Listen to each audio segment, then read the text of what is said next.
adalah salah satu kabupaten yang terdapat di Provinsi Jawa Tengah. Sebuah kabupaten yang memiliki segudang bahkan semiliar panorama dan pesona alam yang sangat menakjubkan bagi siapa saja yang melihat langsung keindahan wisata alamnya.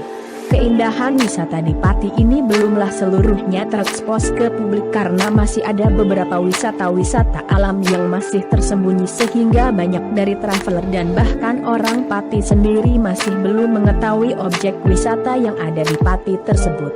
Berikut ini kami ulas secara singkat dan simpel tentang 27 tempat wisata di Pati terbaru yang wajib kamu jelajahi.